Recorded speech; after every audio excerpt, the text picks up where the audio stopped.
Between 1968 and 1972, America launched 9 human missions to the moon, 6 of which successfully touched down, allowing 12 men to walk on the lunar surface. NASA's next chapter of lunar exploration, called Artemis, has the task of not just going to the moon to create a long-term human presence on and around it, but also to prepare for ever more complex human missions to Mars. In short, everything we must be able to do here, we must first do here. So, what will an Artemis mission look like?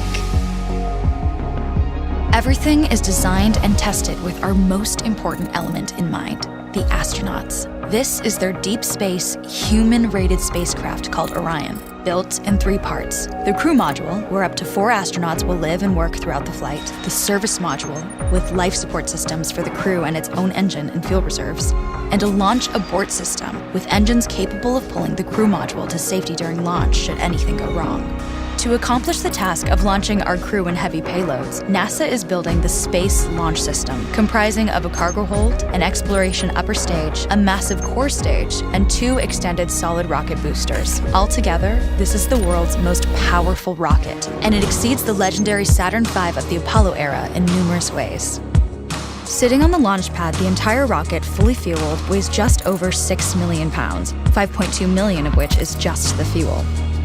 Once ignited, there is no stopping what comes next. All 4 RS-25 engines and the 2 solid rocket boosters come to life, thundering our crew upwards. 2 minutes after ignition, the solid rocket boosters are spent and released.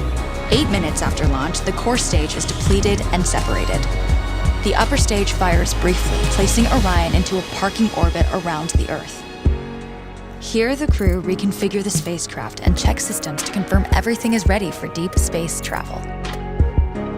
With a go from mission control, the crew reignite the exploration upper stage engines to leave Earth entirely. The exact timing of this maneuver is critical to reach a speed that can escape Earth's gravitational pull, but also put Orion on a course that will intersect the moon days later.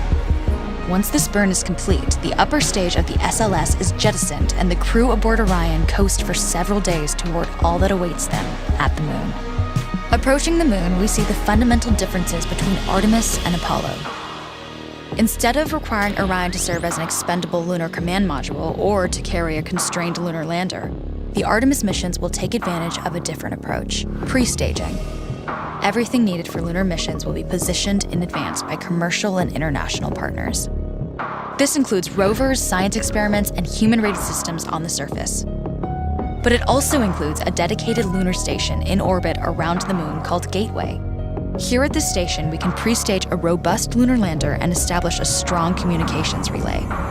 Designed with open standards, the Gateway can be expanded as new missions and partnerships develop, allowing multiple human missions on the moon at the same time and enabling ongoing science to be conducted even between human missions.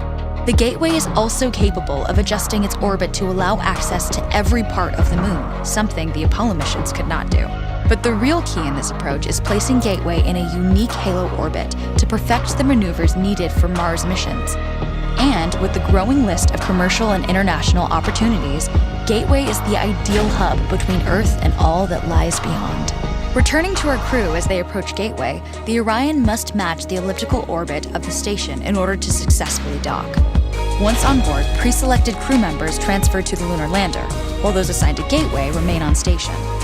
The lunar lander system itself is built for 3 unique steps: descending from the halo orbit of Gateway down to a low lunar orbit, descending from low lunar orbit to the surface, and once the lunar mission is complete, launching from the surface of the moon and ascending all the way back to the orbiting Gateway.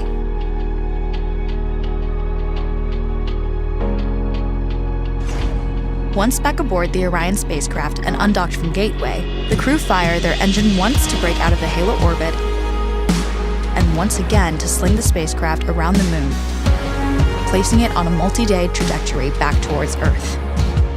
As they near the end of this journey, the service module is released, and the crew module is oriented heat shield first.